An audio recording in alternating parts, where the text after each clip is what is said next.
It was a quiet Tuesday morning when I found the bright yellow notice taped to my front door. My heart sank as I read the words, immediate HOA fee increase, $600 monthly. Violation. Excessive vehicles on property. I stood there, frozen, the paper trembling in my hands. 3 cars. That's what this was about. My work truck, my son's sedan, and the old van I used for weekend projects. 3 cars. In my own driveway. I took a deep breath, trying to steady myself. This wasn't just about the cars. This was about him. Greg Stevens, the HOA president. The man who had been making life miserable for everyone in the neighborhood for years. I could see him now, strutting down the street with his clipboard, his smug grin, and his measuring tape. Always measuring, always judging. And now he was coming for me. But what Greg didn't know, what none of them knew, was that I had been quietly buying up properties in the neighborhood for the past 6 years. Every time a house went up for sale, I made sure to snag it. Different LLCs, different names, but always me. It started as an investment, a way to secure my family's future. But now it was personal. I walked back inside, the notice still clutched in my hand. My son, Alex, was sitting at the kitchen table, scrolling through his phone. He looked up, saw my face, and immediately knew something was wrong. "What's going on, Dad?" he asked, his voice tinged with concern. I handed him the notice. His eyes widened as he read it. $600? For what? This is insane.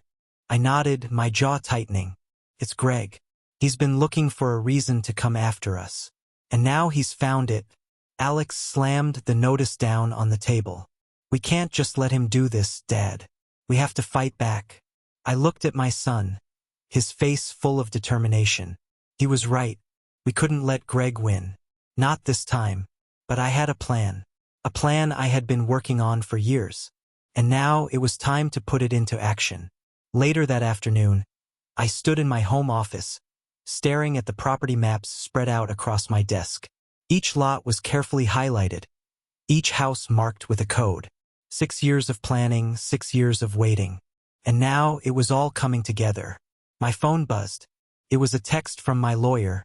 Property closing complete. You now own 72% of the development. I smiled, a slow, satisfied smile. Greg had no idea who he was dealing with. None of them did.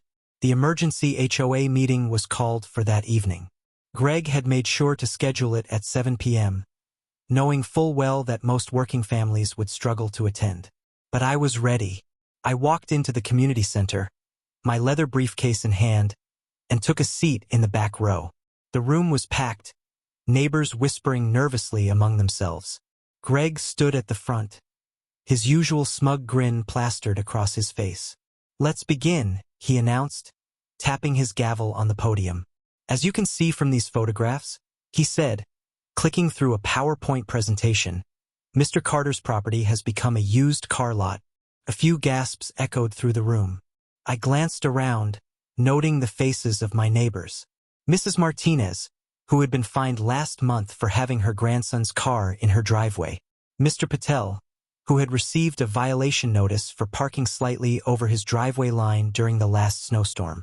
They were all here, all watching, all waiting. Greg continued, his voice dripping with condescension. "This vehicle here," he said, pointing to a zoomed-in photo of my son's car, "has been parked in the same spot for over 48 hours. I clenched my fists under the table.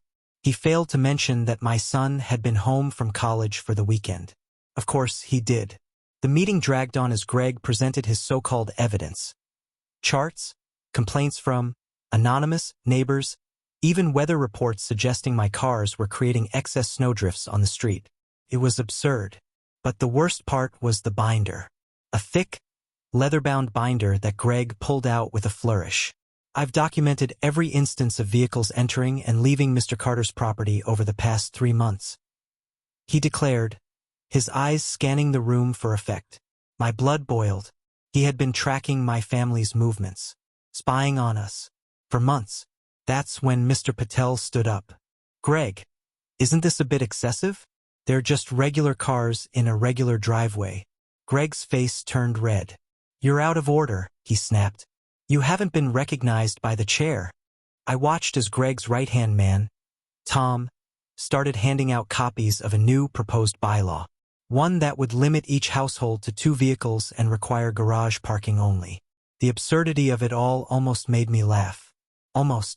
"We'll now vote on the new vehicle restrictions and fee increase," Greg declared, not even bothering to allow discussion. "All in favor." That was my cue. I stood up slowly, straightening my tie. "Point of order, Madam President." Greg's eyes narrowed as he looked at me over his reading glasses. "You're not recognized, Mr. Carter." "Actually," I said, pulling out my own folder, "according to HOA Bylaw Section 73, any property owner may raise a point of order regarding voting procedures." The room fell silent. I could see Greg's perfectly manicured nails gripping the podium tighter. "Before we vote," I continued, walking toward the front of the room, "I believe it's important to review the HOA's current property ownership structure." Greg's face started to lose its color as I pulled out a large property map. "You see," I said, making eye contact with each board member, "over the past 6 years, Carter Holdings has been acquiring homes in this development. And as CEO of Carter Holdings, I thought it might interest everyone to know exactly who owns the majority of this HOA." I paused, letting the words sink in. The room erupted in murmurs. Phones came out, neighbors recording every moment. Greg's hand trembled as he reached for his water bottle, knocking over his precious gavel in the process.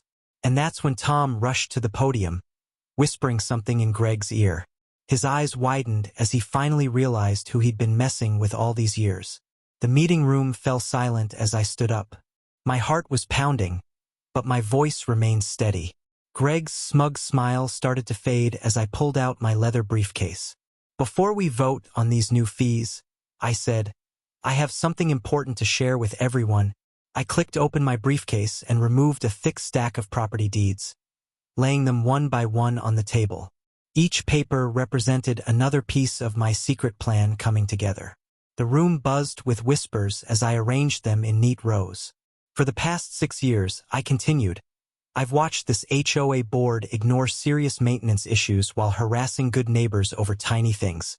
I've seen Greg here fine Mrs. Martinez, who's 82 years old, for having a flower pot that was 1 inch too tall. Meanwhile, his friend's bright purple fence somehow never got a single warning." Greg's face turned red. "That's not true. I enforce all rules fairly," he shouted, but his voice cracked under the pressure. I pulled up photos on the meeting room's big screen. "Here's Greg measuring my grass at 3 a.m. last Tuesday," I said, the security camera footage crystal clear. Several people gasped. "And here he is ignoring the Thompsons' violations completely," I continued, "right after they hired his son's landscaping company." More whispers filled the room. I could see people starting to nod, remembering their own run-ins with Greg's selective enforcement. "But the most interesting thing I discovered," I said, picking up the stack of deeds, "is that through my company, Carter Holdings, I now own 72% of the homes in this development." I paused, letting the meaning sink in. "That makes me the majority owner of the HOA itself." Greg jumped up, knocking over his chair. "You can't do that. It's not allowed." His voice had gone squeaky with panic. I smiled calmly. "Actually, I can. I've had 3 different law firms review everything. It's completely legal." I pulled out another folder.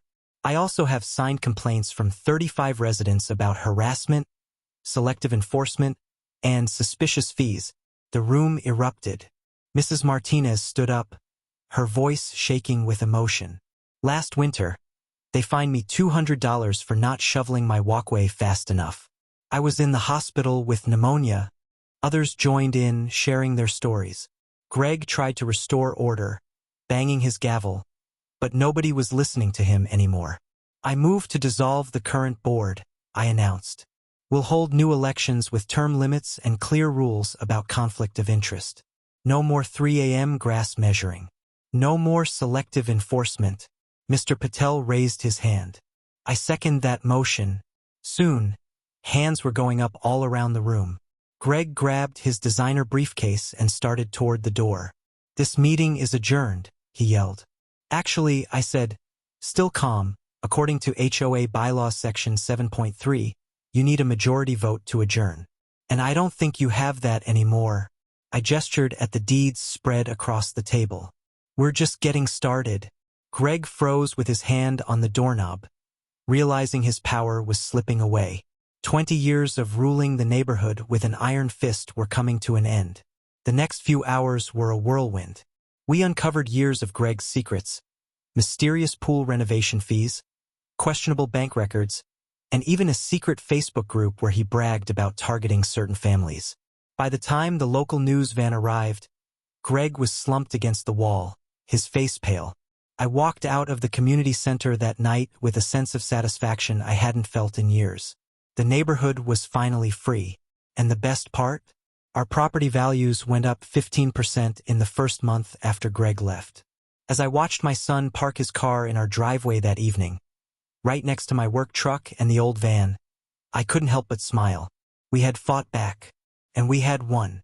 The next morning, I got an unexpected call. A TV producer had seen the news coverage and wanted to make a documentary about how we'd transformed our HOA.